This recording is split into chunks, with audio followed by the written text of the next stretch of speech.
north side emergency. Let's talk about spacers for your asthma.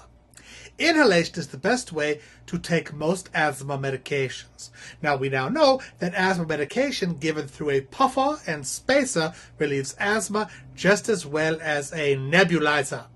The great thing about using a puffer and spacer are that they are easy to use, portable, and easy to care for. There are two types: large volume spacers and small volume spacers. Here's how to use your large volume spacer. Put together the spacer following the instructions that come with your spacer. Remove the protective cap from the puffer. Shake the puffer well and insert it firmly into the end of the spacer. Place the mouthpiece of the spacer in your mouth and put it between your teeth. Now close your lips around the spacer mouthpiece. Make sure your lips cover the entire mouthpiece so there are no gaps. Hold the spacer level so it does not tilt up or hang down.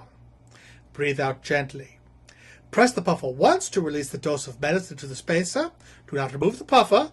Now breathe in very slowly until you have taken a deep breath. You'll hear a whistle sound if you are breathing too fast. Hold your breath for a few seconds, then breathe out slowly and deeply through your mouth. Breathe in and out 4 or 5 times. Do not remove your mouth from the mouthpiece in between each breath. There's a two-way valve system that will prevent any of the medication from escaping the chamber. If a second dose is needed, shake the puffer again and repeat all the steps from when you put it in your mouth. You can shake the puffer while it's still attached or connected to the spacer. Okay, here's how to use your small volume spacer. Put the spacer together following the instructions that come with your spacer. Remove the protective cap from the puffer. Shake the puffer well and insert it firmly into the end of the spacer. Place the mask over your face, making sure it covers your mouth and your nose. Try to get a good seal on the skin so no air can get in.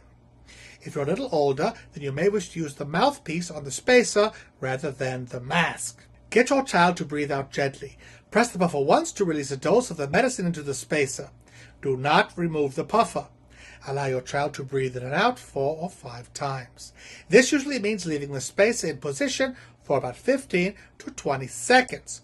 Do not remove the mask in between each breath. There's a two-way valve system that will prevent any of the medicine from escaping from the chamber. If further puffs are needed, shake the puffer again and start over. Remember, a puffer and spacer are better than using a puffer alone, as more medication gets to the lungs where it is needed. The number of puffs given in hospital is usually more than are given at home.